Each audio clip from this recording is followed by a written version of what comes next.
ये पीवाईक्यू का चौथा पार्ट है जिसमें मॉडर्न हिस्ट्री का डिस्कशन कर रहे हैं।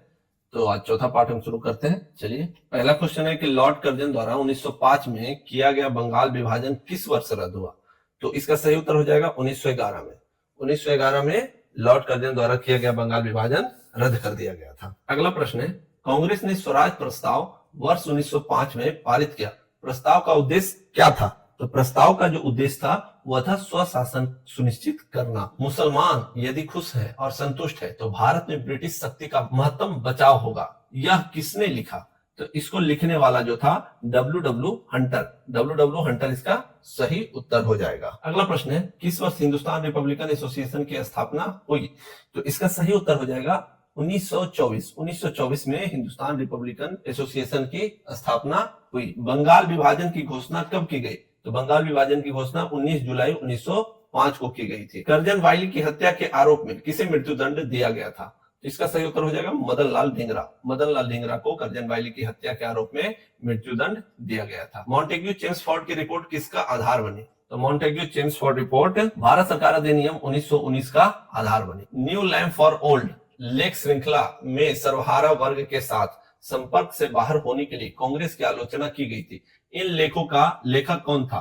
तीन लेखों का लेखक अरविंद घोष थे। इन लेखों का लेखक अरविंद घोष थे। काकोरी ट्रेन डकैती कांड में किन क्रांतिकारियों को फांसी की सजा दी गई थी? तो इसका सही उत्तर हो जाएगा रामप्रसाद बिस्मिल और Ashfaq Ullah Khan. Hindustan Socialist Republican Army के संस्थापक नेताओं में से एक थे। तो उसका सही उत्तर हो जाएगा भगत सिंह उनमें से एक थे। निम्नलिखित पंक्तियों को किसने लिखा? सरफरोशी की तमन्ना अब हमारे दिल में है, देखना है जोर कितना बाजुए कातिल में। तो इसका सही उत्तर हो जाएगा बिस्मिल अजीमावादी बिस्मिल। किसने लिखा? अजीमावादी बिस्मिल ने लिखा इस पंक्ति। इनकलाब जिंदाबाद का नारा किसने दिया? इनकलाब जिंदाबाद का नारा भगत सिंह ने दिया। इनकलाब जिंदाबाद का नारा भगत सिंह ने दिया। भगत सिंह, राजगुरु तथा सुखदेव को कब फांसी दी गई? इसका सही उत्तर हो जाएगा 23 मार्च 1931 को। सरकार के विरोध में असेंबली में बम फेंकने के समय भगत सिंह की उम्र क्या थी? तो इसका सही उत्तर होगा 21 वर्ष से थोड़ा सा ज्यादा था। 21 साल से थोड़ा सा ज्यादा। अनुशीलन समिति किस प्रकार की समिति थी? अनुशीलन समिति किस प्रकार की समिति थी? तो यह एक क्रांतिकारी संगठन था। 1913 में पटना में अनुशीलन समिति का एक शाखा की स्थापना किसने की? तो इसका सही उत्तर हो जाएगा सचिंद्रनाथ सन्याल ने। पटना में किसने की? सचिंद्रनाथ सन्याल। चटगांव शस्त्रागार धावे से कौन संबंधित है? तो सूर्यसेन। सही उत्तर डी हो जाएंगे। सूर्यसेन चटगांव शस्त्रागार धावे से संबंधित है। निष्क्रिय विरोध के सिद्धांत का प्रतिपादन किसने किया? अरविंद घोष ने। सही उत्तर डी हो जाएगा। गदर पार्टी की स्थापना किस वर्ष हुई? गदर पार्टी की स्थापना सन 1913 में हुई। 1913 में। गदर क्रांति छिड़ने का सबसे महत्वपूर्ण कारण क्या था? तो सबसे महत्वपूर्ण कारण इसका था प्रथम महायुद्ध, प्रथम विश्व युद्ध का शुरू होना। गदर पार्टी की स्थापना कहां पर हुई? गदर पार्टी की स्थापना यूएसए में हुई। यूएसए के सैन फ्रांसिस्को में हुई थी। स्वराज आम जनता के लिए होना चाहिए, केवल वर्गों के लिए नहीं, के प्रसिद्ध सूत्र की घोषणा किसने की? तो इसका सही उत्तर हो जाएगा सी राजगोपालाचारी। सही उत्तर बी हो जाएगा, सी राजगोपालाचारी ने। इंडिया फॉर इंडियंस किताब किसने लिखी? सी आर दास ने। इंडिया फॉर इंडियंस किताब किसने लिखी? सी आर दास ने। अनहैप्पी इंडिया पुस्तक के लेखक कौन है? लाला लाजपत राय। निम्नलिखित में से किस नेता ने 1906 में कलकत्ता कांग्रेस अधिवेशन की अध्यक्षता की? दादाभाई नौरोजी ने 1906 में कलकत्ता कांग्रेस अधिवेशन की अध्यक्षता की थी। निम्नलिखित में किसने ऑल इंडिया मुस्लिम लीग की स्थापना की? सही उत्तर नवाब सलीमुल्लाह खान होगा। 1906 में मिंटो से शिमला में मिले मुसलमानों के शिष्टमंडल ने प्रार्थना की। क्या प्रार्थना की? मुसलमानों के लिए पृथक निर्वाचक वर्ग। निम्नलिखित में से किस अधिनियम ने भारत में पृथक निर्वाचक मंडल का आरंभ किया? किस अधिनियम ने? तो इसका सही उत्तर हो जाएगा भारतीय परिषद अधिनियम 1909। निम्नलिखित में से किसका योगदान होम रूल लीग के स्थापना में नहीं था? होम रूल लीग के स्थापना में जिसका योगदान नहीं था वो टीएस ऑलकॉट का नहीं था। ये तीनों का होम रूल लीग में अहम योगदान था। बाल गंगाधर तिलक, एनी बेसेंट एवं सुब्रमण्यम अय्यर। किस अधिवेशन में होम रूल समर्थक अपनी राजनीतिक शक्ति का सफलतापूर्वक प्रदर्शन कर सके? कांग्रेस का 1916 का लखनऊ अधिवेशन में कर सके। शिक्षा में सुधार हेतु ब्रिटिश सरकार ने सैडलर विश्वविद्यालय आयोग कब नियुक्त किया? इसका सही उत्तर 1917 हो जाएगा, डी हो जाएगा सही उत्तर। होम रूल आंदोलन भारत के स्वतंत्रता संग्राम के एक नए चरण का आरंभ का घोतक था, क्योंकि इसने देश के सामने स्वशासन यानी सेल्फ गवर्नमेंट की एक ठोस योजना रखी। बंगाल विभाजन के प्रत्याघात के रूप में कौन सा आंदोलन शुरू हुआ था? तो इस समय स्वदेशी आंदोलन शुरू हुआ था, सही उत्तर सी हो जाएगा।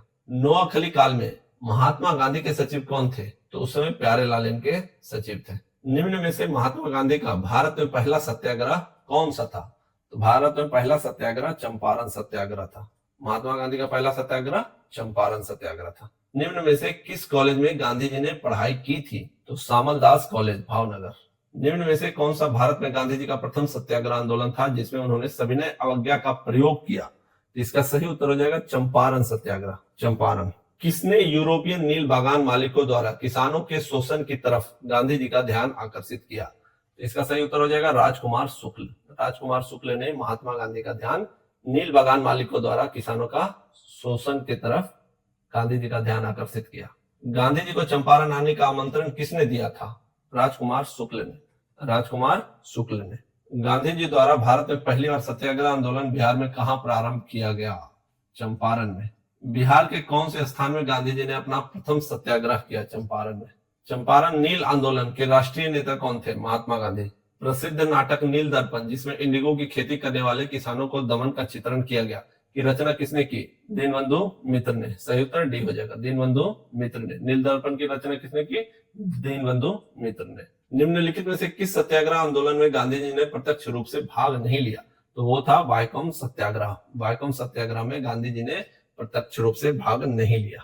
स्वाधीनता आंदोलन के दौरान महात्मा गांधी के करीबी अंग्रेज मित्र कौन थे? तो करीबी अंग्रेज मित्र रेवरेंड चार्ली एंडूस। रेवरेंड चार्ली एंडूस थे गांधी जी के करीबी अंग्रेज मित्र। अंत्योदय कार्यक्रम का उद्देश्य क्या था? अंत्योदय कार्यक्रम का उद्देश्य गरीबों में सबसे गरीब की सहायता करना। गरीबों में सबसे गरीब की सहायता करना। 1917-18 में अहमदाबाद में गांधी जी द्वारा चलाए गए सत्याग्रह में किसने हिस्सा लिया था?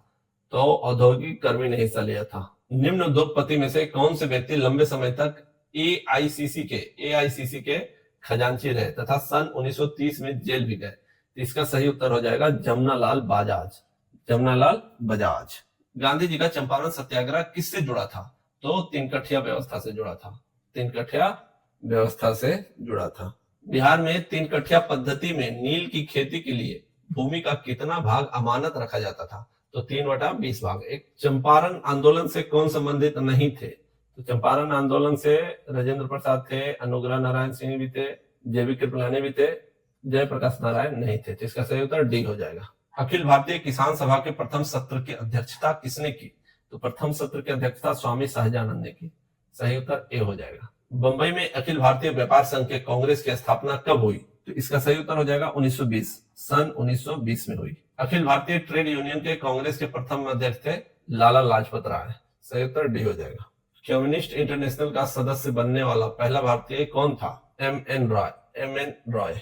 भारतीय उच्चायुक्त के पद का सृजन किस अधिनियम से हुआ? भारत सरकार अधिनियम 1919। भारत सरकार अधिनियम 1919 के तहत हुआ। तो ये थे पार्ट 4 के कुछ क्वेश्चन। पार्ट 4 था।